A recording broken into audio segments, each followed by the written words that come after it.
Hey guys, welcome back to the Best Practice Show. My name is Kirk Behrendt, where I'm your host. We take a look at the best business practices from the best dental practices all over the country. And if you ever started your practice and you're thinking, man, I got to get control of this thing called the schedule, because you know how this works. Either you run the schedule or the schedule runs you, and it runs you ragged. And they'll take you patients. They don't mean to do this, but they'll take you to the black hole and leave you there if you don't control the schedule. And today we're going to be talking to my good friend, Dr. Pat Lillis, who's an amazing restorative dentist. And he's going to take us inside the mind of how we think about a better schedule. So you don't want to miss this. So do me a favor, grab a pen and hit the share button. You're going to love this. Now, I always like to do a few little things, formalities, introductions, whatever you want to call them before we get started. Now, I get these texts from you guys all the time. You're like, hey, what's up? The podcast, where's the conference thing? You know, okay, listen, if you're listening to the podcast and you found us through the conference, here's what I'm just going to say. Do me a favor. I don't care if, I know you're not watching the video because we create all these videos. I look at the metrics later. You guys don't watch the videos, but you're downloading the audios like crazy. I'm totally cool with it. So over 145,000 audio downloads now. I love it. Love it. Here's what I do want you to do. See that little button that says subscribe? Just hit it. I don't care if you're listening to Stitcher, iTunes, Google Play, whatever you're listening to the podcast with, do me a favor. Just hit that button, because here's why.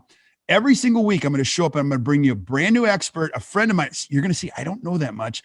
I always like to invite the experts on and ask them the good questions. And I don't want you to miss out. So keep showing up with us every single week. So hit the subscribe button. Second, some people ask, what the heck do you do? Okay. I love education. Our core business, I'll just answer the question, is we're coaches. We're a small coaching company, but here's what we do. If you're a practice owner, and you're like, okay, listen, I'm not that thrilled that I'm writing off 35% and giving it to Delta Dental or whoever every year, and I want to start getting paid for what I do. Give me a call. That's what we do. Number two, today we're going to be talking about the schedule. So if you're working like crazy days, crazy hours, and you don't like that anymore, don't do that. You're going to see Pat works 3.5 days a week. If you want to do that, you could call Pat or you could call me, because that's what we do. Number three, if you're just not getting along with your team, or your team doesn't like you, or people just aren't getting along, that's called a culture problem. You know this. The healthier your culture, the happier your practice. That's what we do. So I know you're so busy doing dentistry. So if you're struggling with any of those three things, people, time, money, give us a call, actdental.com. That's what we do. We are practice coaches, so you can create a better practice and a better life. Checking it out. Now, speaking of better practice, better life, you know, Pat, I don't even know, like, I text you in the middle of the day, you text back, like you're so relaxed. I don't get it. Like, I'm even wondering if you're still a dentist, but I know you're a dentist because I see your stuff and it's fabulous. And today we're going to be talking about the schedule and how you think about it. Now, I've had you on here many times. A lot of people that are listening have heard you speak before, and you do a phenomenal job. But if somebody's listening, a young dentist, dental student for the first time, I always like our guests to share a little bit of who they are, so we know who we're listening to. So who's Dr. Pat Lillis? Well, thanks, Kirk, for having me on. As always, it's always a joy to be here. It's a lot of fun. We always have, this is like the best time that I have in all my weeks sometimes. So thanks for doing it.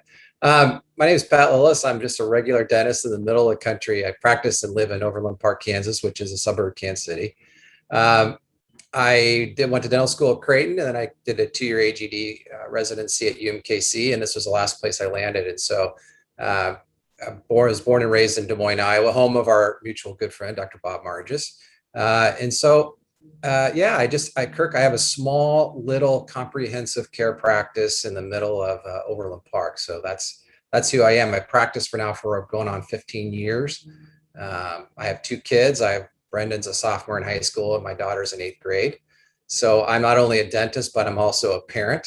I spend about 20% of the time doing kind of what you do, lecturing and helping other dentists try to make their practices better, make their lives better, and just kind of share with what I've learned over the years through great mentors and friends and everybody, and just trying to give back to this really incredible profession that we get to do day in and day out. Amen, brother. I totally agree. And I'm so grateful to have you on here. We're going to have a blast today. Now, I also want to talk about the why. Like, Pat, this is a big thing that you got to figure out. in dentistry, because if you get the schedule right, the best kept secret to almost every great successful entrepreneur or dentist is like time. We all have 24 hours. Some people use it differently than others. Tell me why this is so important before we get into the how. Well, Kirk, I think as the longer you practice, the more you appreciate this. But I think the most valuable commodity we have is time, really, essentially, because it's what we make things for other people: crowns, bridges, implants, dentistry, period. But it's the time where that's what we essentially becomes probably the most important part of the practice. And it's probably the one thing I see that dentists give away the most, or kind of waste away the most. And listen, I'm guilty of that myself. I mean, any dentist that comes on and tells you that we haven't been is lying. So time is incredibly important. And as the older you get, it becomes even more important. Yeah. Now we're going to talk about your schedule. So currently you work 3.5 days a week, right? I did. So I started off I was at 4 days a week. And about 2.5, 3 years ago, I was talking again, back to Bob Margis. He says, you should go 3.5 days a week. I said, I can't do it. And he's like, what do you mean you can't do it? I said, I can't do it. I got to be there 4 days a week, because I got to get all the cases in and, blah, blah, blah. He's like, listen, you won't miss a beat if you go 3.5 days a week. I said, oh, I don't know. So I took the leap of faith about 2.5 years ago, and I met with the team. I brought them all in. I said, here's what we're going to do. I'm going to leave Thursday at noon. And of course, everybody freaks out, right? They say, well, you can't do it because we're not going to, we're going to see our patients and this and that, whatever. And it's totally not true. So I work 3.5 days a week, and I got to tell you, Kirk, probably the best things I've ever done. Wow. Now take us a little bit more into the perspective of, so you work on Monday, Tuesday, and Wednesday. When do you start? When do you finish?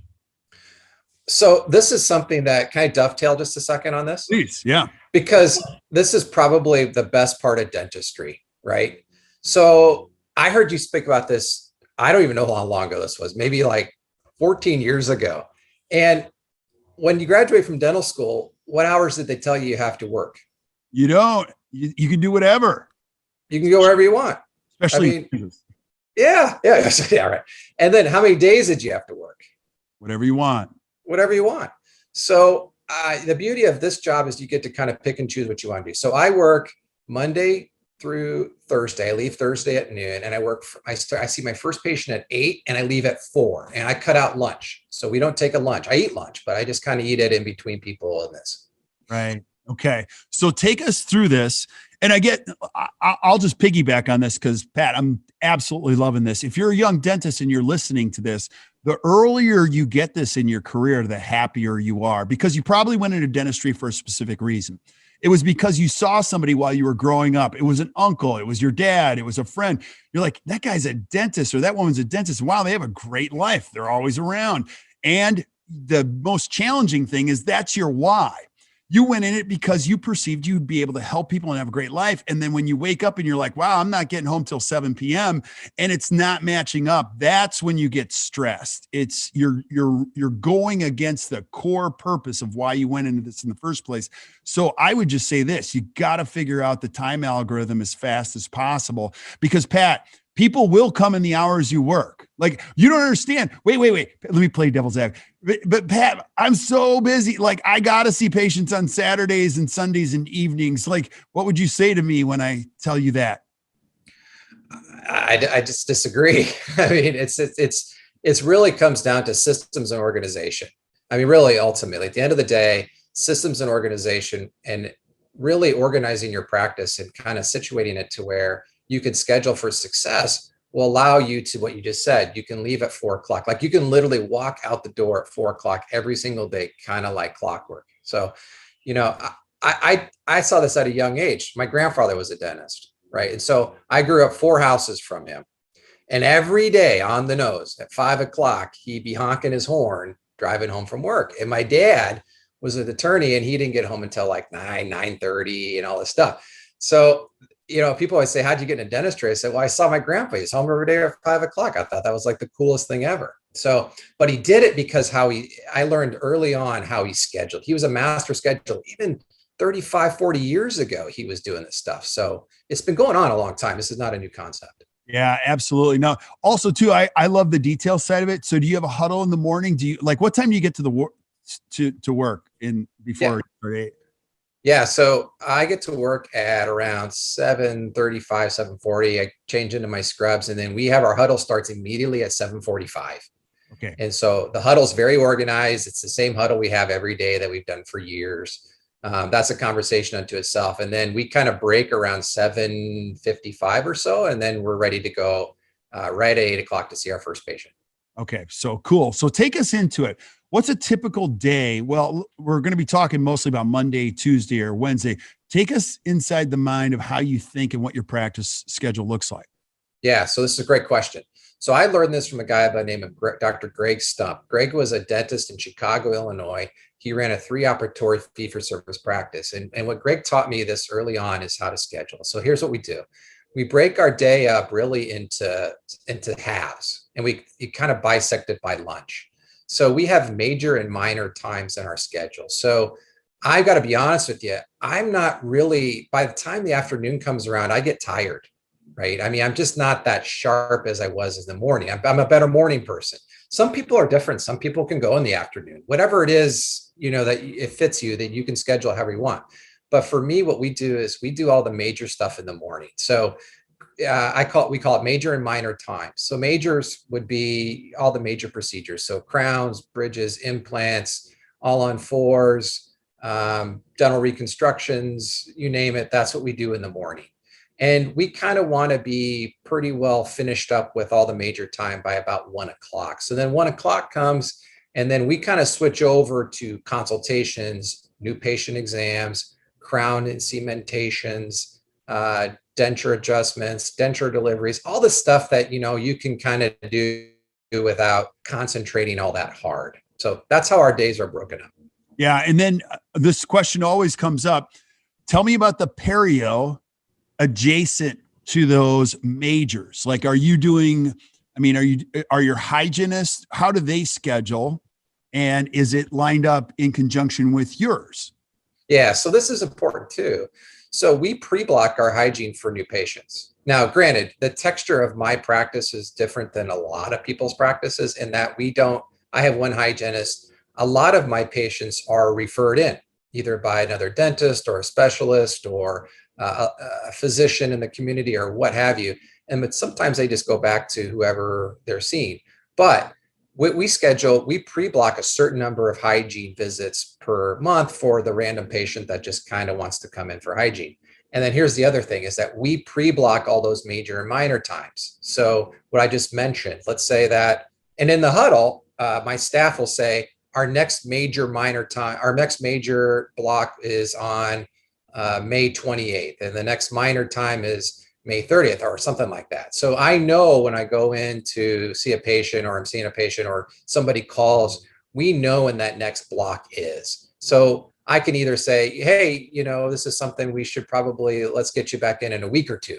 And then they come up to the front desk and then they're not booked out a month or, whatever. So it reduces friction at the front desk. So we pre-block all of our times.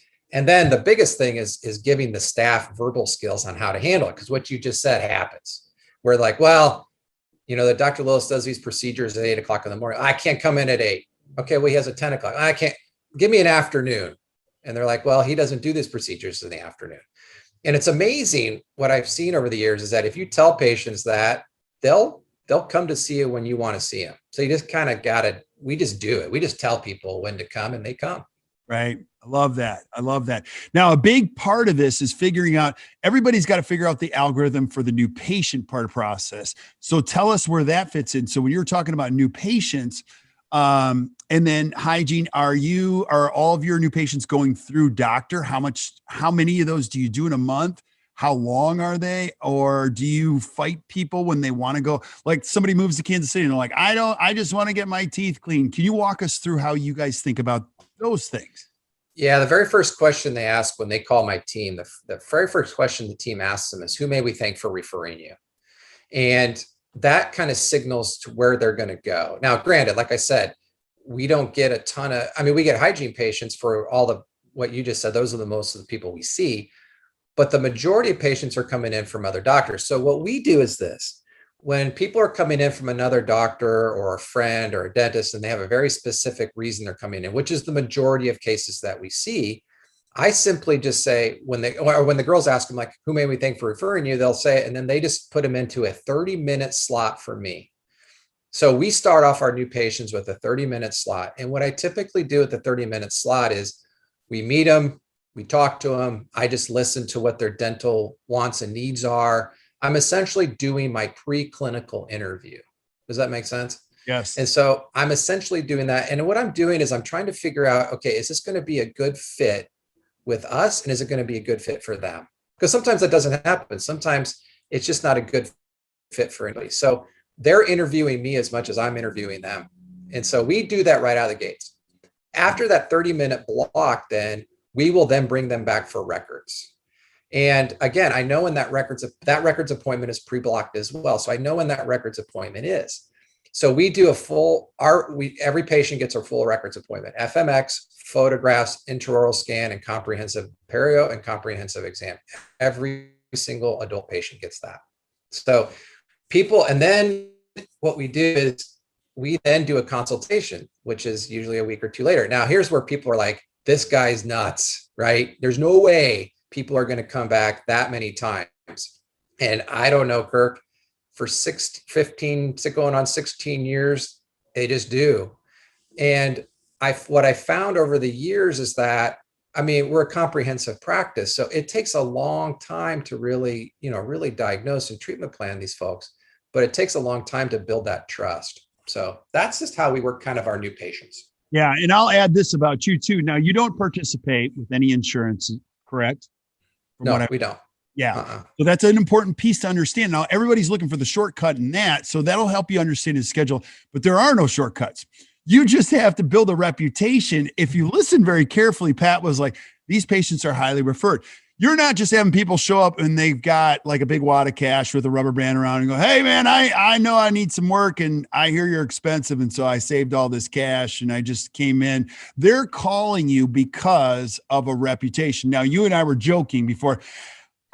You're not a prosthodontist, but some people think you're like, no, don't even say that. I want to get in trouble. Like I actually thought you were a prosthodontist, but like the point is that no, that's the stuff I love to do.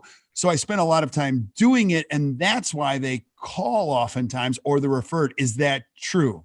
The way I said that? Yeah, exactly. So I am not a prosthodontist. So I want to get that on record, right? Because to clear up any confusion.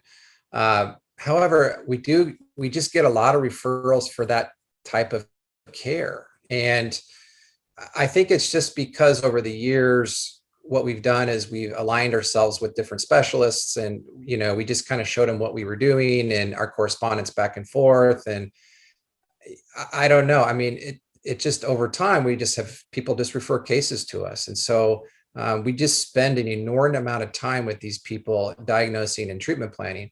The biggest misconception I think we get out there in dentistry, though, is we get into a situation where people always think that it's high-end treatment, right? So they say, well, I'm going to come, all you see is high-end patients and you do all the hangwear. It's not the case. It's not the case. I mean, just today I diagnosed a couple of crowns and a partial denture for a lady because she didn't want to spend an inordinate amount of money. So, but it still took the process to get to that point where, we sat in consultations with her. We did the new patient exam, all that kind of stuff. And we arrived at a couple of crowns and a partial denture. So it's just comprehensive care. It's treating the patient comprehensively, so that I tell them, you don't have to see me in the future. We've restored your mouth to health, and now you're stable, and then you don't have to come see me and keep putting fires out. Yeah. And you're speaking my language. So I'm just going to piggyback on a couple of things. So if you're listening, you're like, oh, patients don't come back. Like, I understand what Pat's saying, but my patient. Now, remember, people have to come to you because of you, not because you're on their list, not because you're cheap, not because their plan has changed. Once they start coming to you, now there's a little bit more of this thing that's important. It's called trust. And they'll follow your lead when you say, look, I need to take a look at this, and then we'll sit down and look at it together. Now, I want to go back to your records appointment. Typically, how long is a records appointment for you with a patient? Is it 2 hours? Is it an hour and a half? So it's 60 minutes. Okay. And a lot of times what we do, Kirk, is usually on the first preclinical interview, I actually will do a comprehensive exam at that time.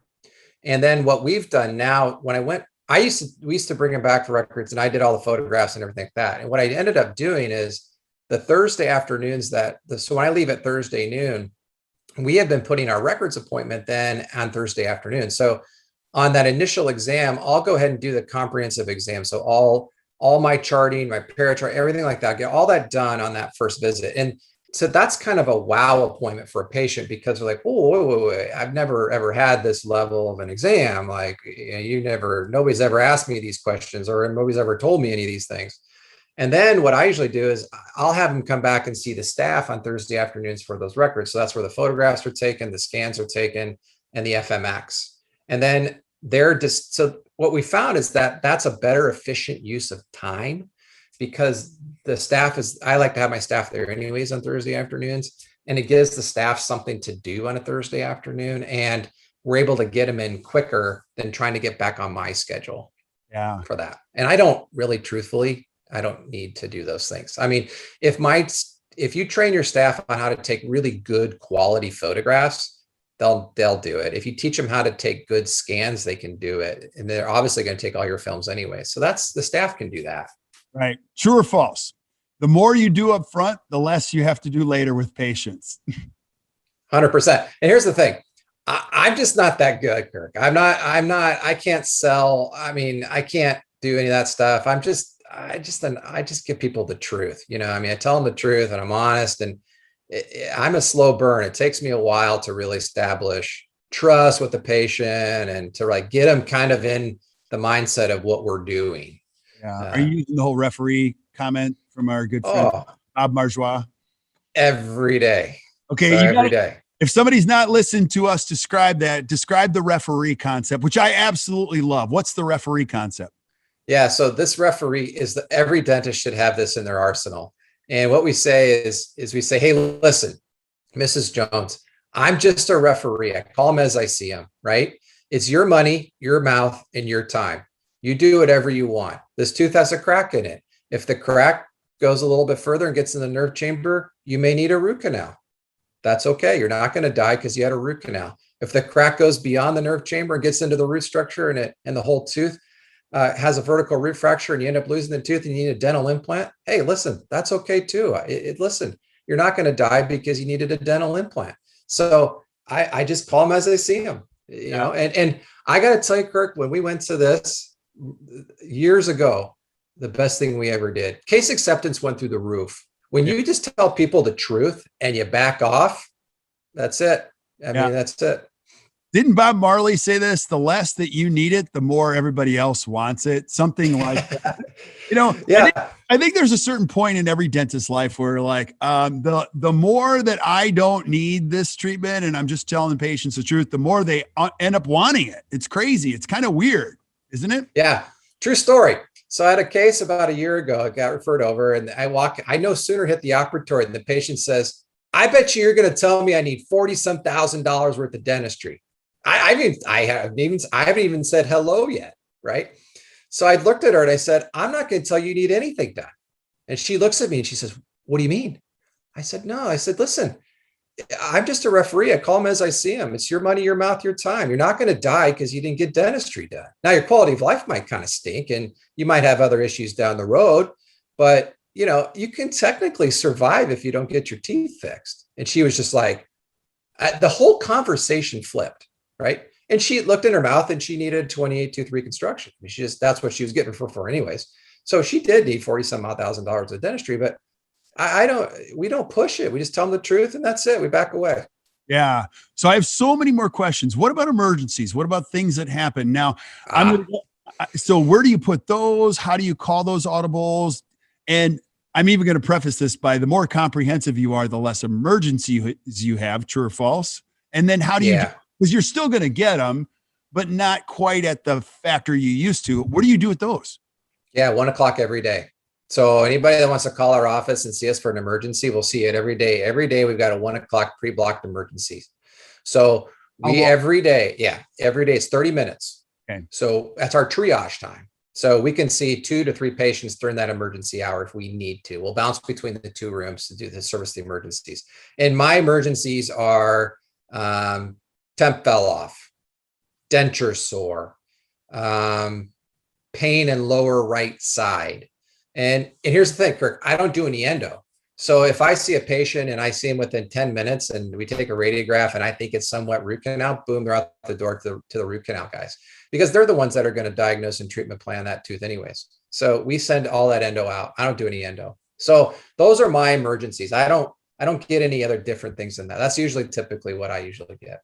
Right. Now, there's 2 elephants in the room that we haven't talked about, because what you and I are talking about, I totally love it, but there's 2 X factors. Number 1, the dentist has to be on time. So like you can come up with majors and minors, but let's be honest, if you're listening and you're constantly running over, you're killing it. But then you also have the X factor. The patient has to be on time too. They can't be showing up 30 minutes late and you go, oh, it's no problem. So how does that relate to your schedule? Yeah, so that's a good question. So first of all, time. So when people are kind of transitioning to this type of scheduling, and when I lecture, I tell people this all the time. I say, first thing you should do for the first couple months before you kind of start going into this, time your procedure. So whatever procedures you do in your office, whether it be endo, perio, restorative, doesn't matter. So time them, see how long it's taking you to do them. So if you do a crown prep in an hour and a half, then that's your crown prep time. So that's an hour and a half of time. If you do an MO composite and it takes you, I don't know, 25, 30 minutes, then that's it. So, and then write all those times down and do it over a couple of months so that you get a good running average. And then that's how you pre-block your schedule so that you can always stay on time. And here's the other thing too. If you're not staying on time, then you either have to make a decision, okay, is that procedure really worth doing? Right?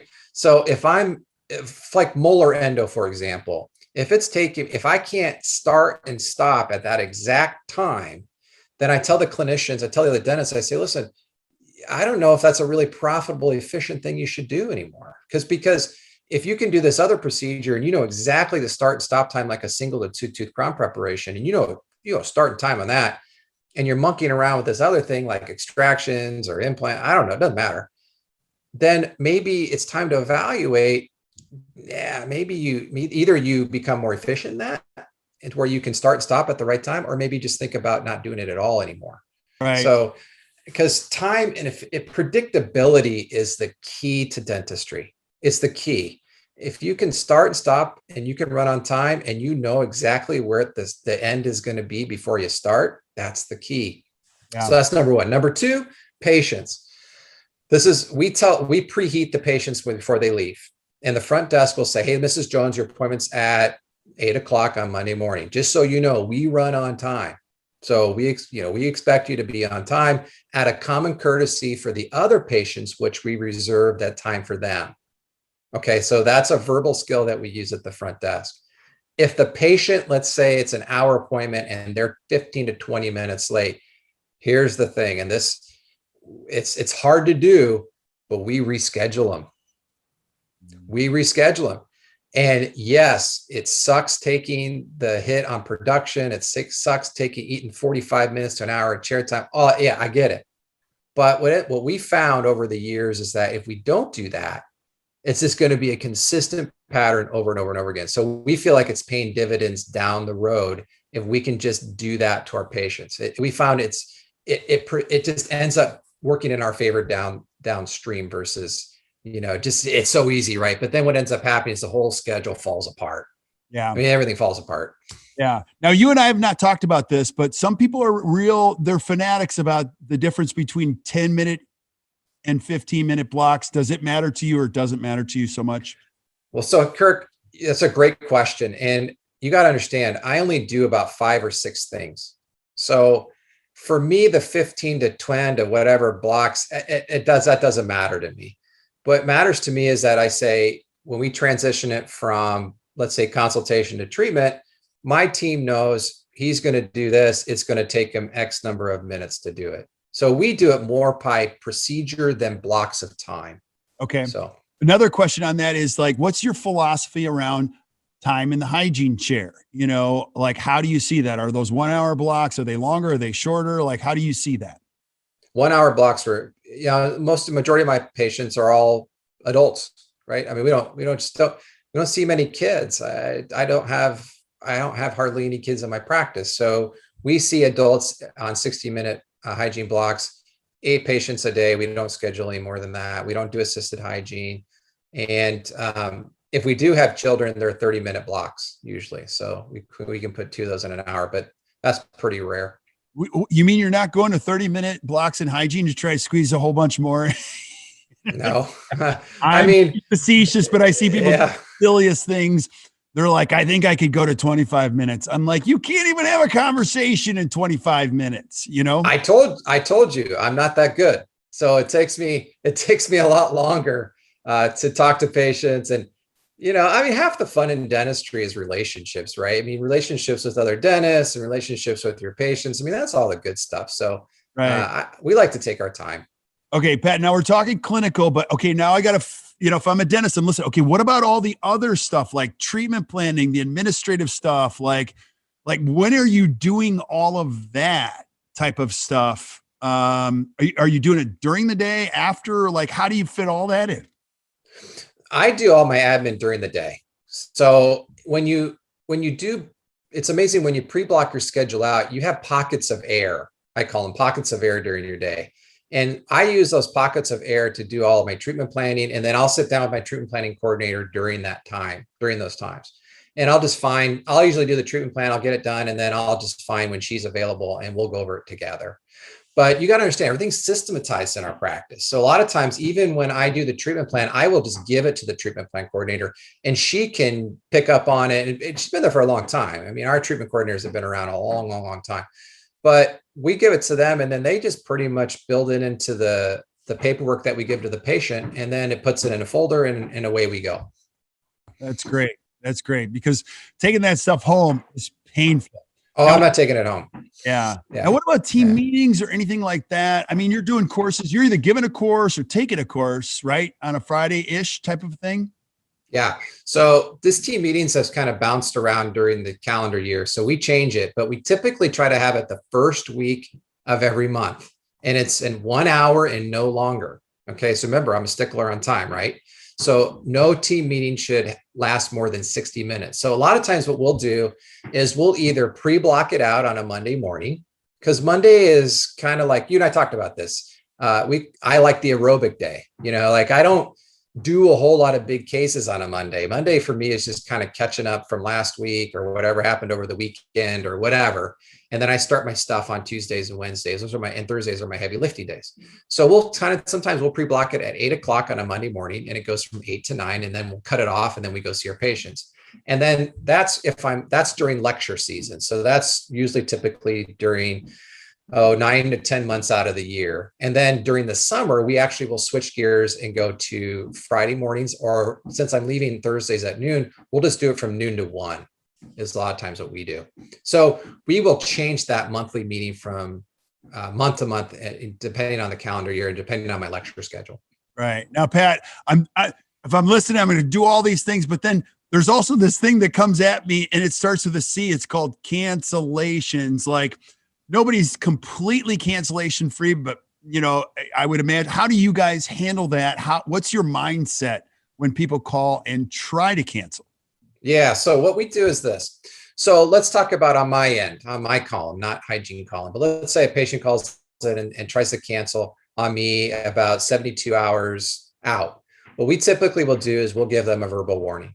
And the verbal warning is not like scolding them. It's just saying, okay, Mrs. Jones, I'm looking through the schedule and oh my gosh, I can't get in. I can't get you in on that block for another probably 8 to 10 weeks. And I know that Dr. Lillis is really concerned about this, right? And so, because we have motivators in my comprehensive notes.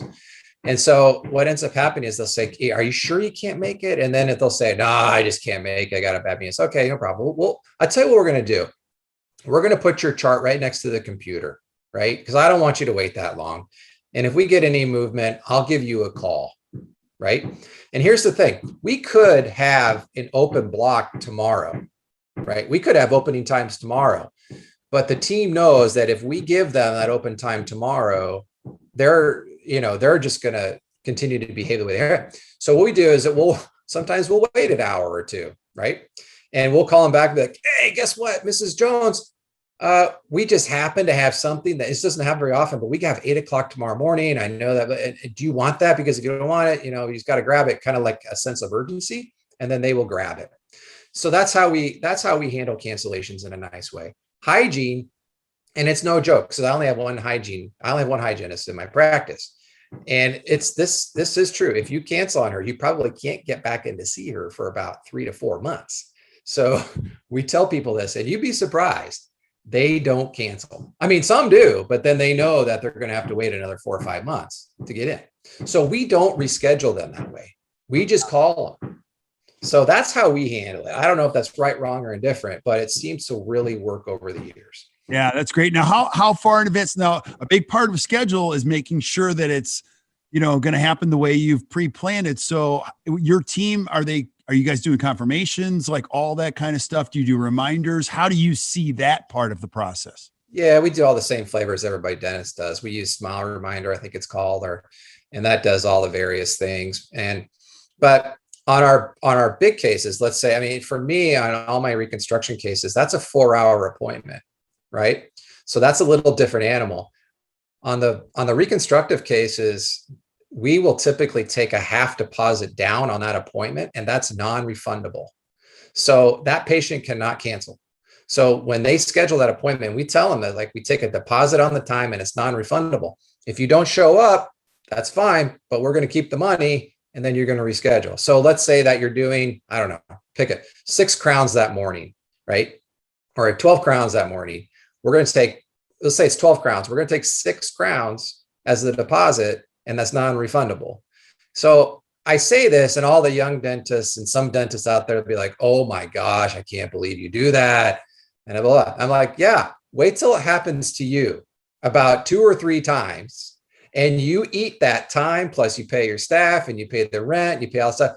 You get over it pretty quickly, right? Because I remember this. I remember somebody told me to do this years ago. Another dentist told me, I said, I'm not doing that. That can't. And then the older you get and it happens to you, you do it now. I do it 100%. Oh yeah. When you get older, it gets easier. When you're young, you'll screw up a lot, and lose money. And then you go home and your spouse is mad and all that kind of stuff, and you'll tolerate it. But the older you get, you're like, I shouldn't do that anymore. Now, let me just say this too. Patients are used to this. If you've ever rented a VRBO, there's rules. You don't get so much back if you cancel all that. So they're not so foreign to these concepts, No. And the plastic surgeons do this. Like whatever plastic surgery you schedule in Kansas City, every plastic surgeon has a deposit on their time, non-refundable. Wow. Everybody does. Now, again, I've got like 90 questions. We could make this a 7-hour podcast because I love the detail. I know. We go on and on. What about perio blocks? How are you putting perio blocks into your schedule? How far do you put them out? How many? Do you release them under a certain amount of time? How do you think about that? Yeah, so we have perio blocks every 6 weeks. So again, it's a texture of your practice. So every practice is different. I don't have a whole lot of perio patients. If it's a really big perio case, and let's say it's a large reconstructive perio case, I usually work with a periodontist to get them all stable, because I want to share in the responsibility, right? Because if I'm going to save a tooth, I want somebody else to sign off on and say, yes, that tooth is savable. So we'll typically do that we'll work with the periodontist on, let's say that. But let's say it's just a run-of-the-mill normal case. Every 6 weeks, we'll have a perio block that's blocked out. And that's 2 hours long, okay?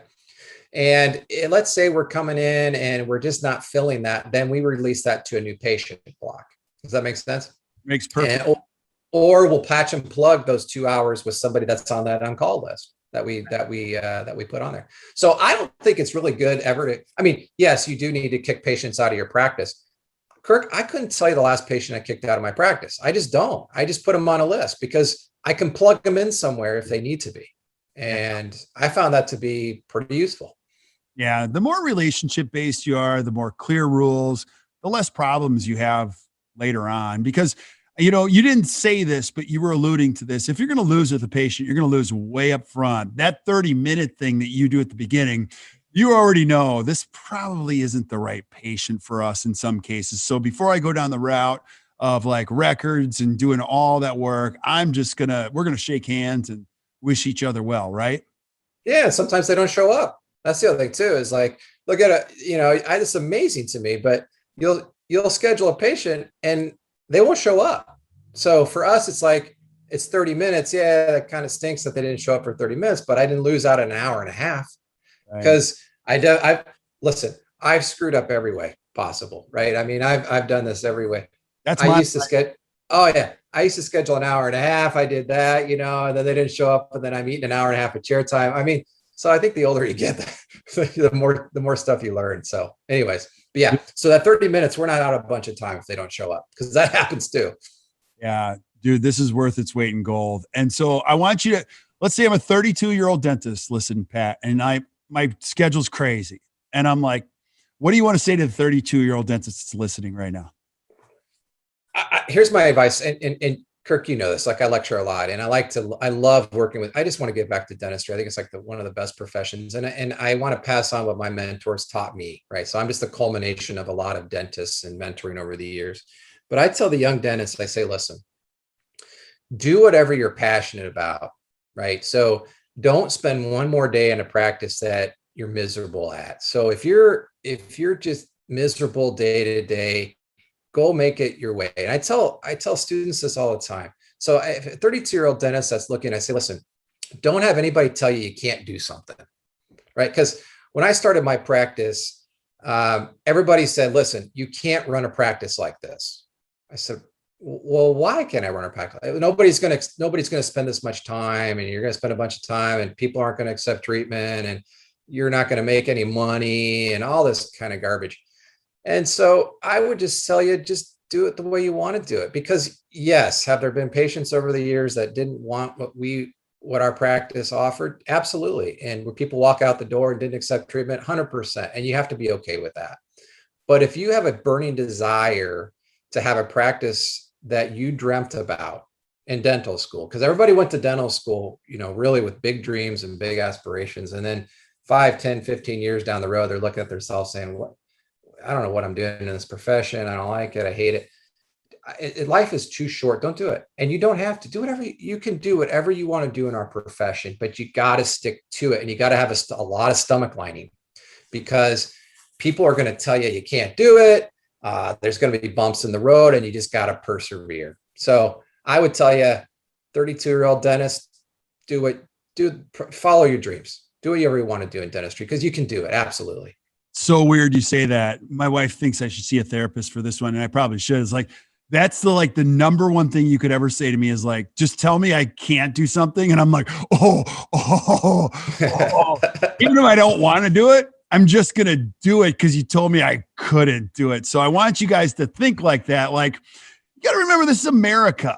You can do whatever you want. Like, there's no rules. I think what Pat's saying is brilliant. Like, just do it. So I know we've gone way over. Can I keep you for a couple more minutes, Pat? Yeah. And one more thing. Can I say one more thing? Yeah, you could say whatever you want, man. One more thing. So when I first started my practice, I had the dental supply people came in there, and so I work out of 3 operatories, Kirk. I only have 3. I work out of 1. My hygienist works out of 1, and then we have an overflow, right? That's it. That's all I've ever had in my entire career is 3 operatories. And people would come in and they'd look at my office and they'd say, how do you make any money in here? Like, I mean, you can't do any dentistry working out of 1 operatory, blah, blah, blah, and all this stuff. And I couldn't tell you how many people said that to me. And I just said, I don't know. I mean, I don't want to run from operatory to operatory. It's just kind of not my thing. And I don't begrudge people that do that. It makes a difference. I said, this is not my DNA. I like to take my time. I like to finish preparations. I like to diagnose and treatment plan. I like to spend time talking to my patients. So I don't want to run from room to room. I just want a comprehensive dental practice. And then they say, well, you need to take insurance. I said, I don't really think I need to take insurance, because like, if I tell people what I'm doing and I'm explaining what I'm doing and I'm not gouging them, then either they're going to get on board or they're not going to get on board. And so they, believe it or not, the majority of the time is they will get on board. And what I did is I went to different specialists and I went to different dentists and I said, hey, this is what we're doing. I mean, here's all the cases I did during my residency program. I did this case the other day. Here's where it started, blah, blah, blah. And you'd be surprised over time when you develop a reputation. You know, Dr. Becker talked about this on your show. I just listened to it like a week or two ago. And I was running and I was like, that's exactly right. If you just kind of hang around and you hang around other specialists and you hang around, you say, hey, I'm just a sponge. Tell me what you can do. And you're really enthusiastic about what you're doing. People will send stuff to you. And every dentist is different. I have really good friends that send me cases that just say, listen, I love what you're doing. I don't want to do that, right? I don't want to spend that much time with a patient. I just want to do single to two tooth dentistry all day long for my entire career. There's nothing wrong with that. And you deal with all that other junk, right? So it just works. Everybody can have their little niche in dentistry. So as a 32-year-old dentist, do what you want to do. I mean, if you want to do what I just explained, couple teeth, nothing wrong with that. If you want to do what I do, which is a comprehensive practice, looking at it from all angles, definitely do that too. So do whatever you want to do, but don't let anybody tell you can't do things, because you can. Extremely well said. So, Pat, I know people are going to be listening to this. They want to reach out to you. How the heck do I find you? If you got a great study club, you haven't had Pat speak to your study club, you got to have Pat. How do I get a hold of you? So you can reach me. Listen, you can call me on my cell phone. You can email me. You can call the office. We get this all the time. So my email is Dr. Lillis, so DrLillis as in Sam, at macmac.com. You can email me. You can go to our website at opdentaldesign.com. And you can check out our website, and you can call the office at 913-451-7330. And hell, I don't know, you can even call me on my cell phone, 913-231-9422. So happy to help any way I can. That's awesome. Can I keep you for a couple more seconds? You bet. Anytime. You know what time it is. This is the segment where we kind of jump out of the whole dental thing and ask some questions just to find out a little bit more about our guests, because I love the relationship side. So I'm going to ask you a couple questions. I get to answer them too. So here's the first one. You didn't tell me what it was. Did you have a nickname growing up that no one would know about, and why, and what's the story behind it? Yeah, one guy knows it and nobody else knows it, but my nickname was Putnik Scavuso. What? Putnik Scavuso, why? Putnik Scavuso. It was my neighbor. His name is Grant Clark. I'm going to put him on blast, right? So Grant Clark was my neighbor in Des Moines, Iowa. He's like listen, Grant had it figured out. He's a lot smarter than me, right? So he went into the investment world. He's made like $1 gazillion. And he's the greatest guy ever, but he was my neighbor and he was a year ahead of me. And when we were little kids, for some reason, and he had an older brother. And his older brother, I was always over there. You know, as it was, Kirk, when we were kids. I mean, we were always on our bikes, like riding them all over the place. And in Iowa, we never locked our doors because you didn't need to. And we were over there as a little kid, and his older brother would be like, hey, Putnik, come over here. We're going to do this. And then Grant said, how about, wait a minute, Putnik Scavuso. And Kirk, it stuck like white on rice. I was Putnik Scavuso probably right up until I was a senior in high school. And even then, and so even to this day, when I go back to Des Moines, I'll see Grant and his wife, Kayla, he'll be like, hey, Putnik, come on over here. So Putnik Scavuso was my I'm totally going to tear you up on that one in the future. We're going to get you a jersey that you're going to have to spell Scavuso correctly for me. And we'll figure out how to do that. Does Margis know this one? So Bob doesn't even know it. So this is all like super, super secretive. I love that. I did have a nickname growing up. I had a bunch of them, but one of my buddies, one of my best friends, like in the post high school age, his name was Troy Cumpry, actually wrestled at Marquette, and we got in so much trouble together. We had so much fun. And now this is the days before cell phones. So I always had to call his house or whatever. And so his dad was like, so hated me. He's like, oh, you're screwing up who is this kid? And so I'd have to call his house and I'd have to have an alias just to get through.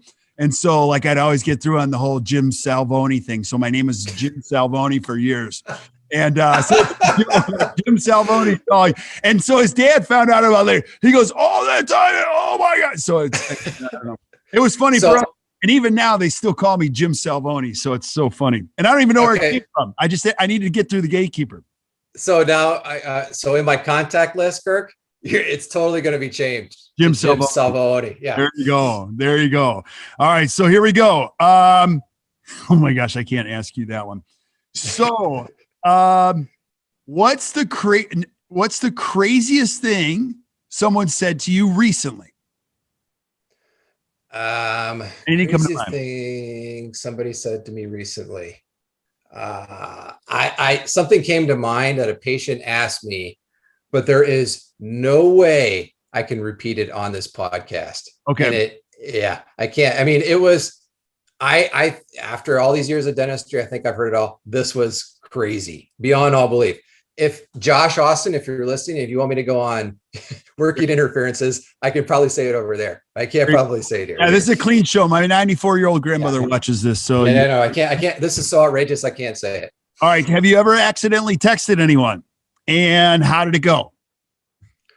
I accidentally texted my wife one time, or accidentally texted my daughter one time, and I thought it was my wife. Oh yeah. Yeah.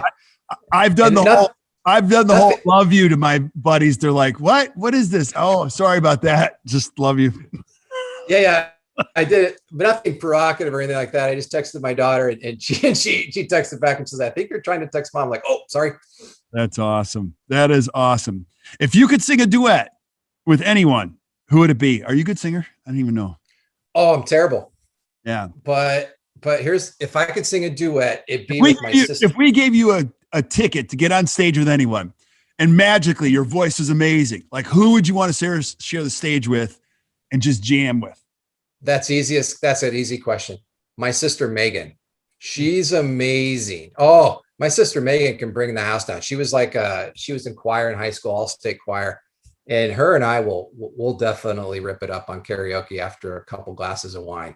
Yeah. So I don't know. I have a bunch of them. Like I'm a big Jack Johnson fan. I love country music, like Eric Church. I don't think I could supplement anything Eric Church does though. Like I think I would just that would be subtraction by addition if you added me to that. But I think I grew up on Dave Matthews Ants Marching. I think if I could have the stage with him there and I could play the guitar and all the lights, I mean, I think I could totally like add another notch to that. But yeah, I think you could too, Kirk. I've seen your pictures at concerts. I think you could definitely jam. No, you've never heard me sing though. It's pretty bad. So, dude, but that's all right.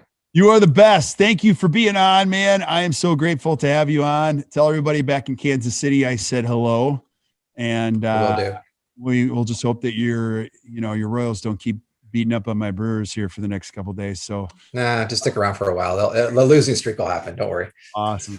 Well, stick around while we say goodbye to everybody else. But thank you guys for listening to Best Practices Show. If you enjoyed today, just do us a favor. Hit the share button, send us suggestions for things that you guys want to see. I'm going to have Pat back, and he's going to describe one of the more profitable components of single tooth digital dentistry on a future episode. So make sure you check that out. And until we see you guys next time, keep watching the Best Practices Show. You guys enjoy the rest of your day.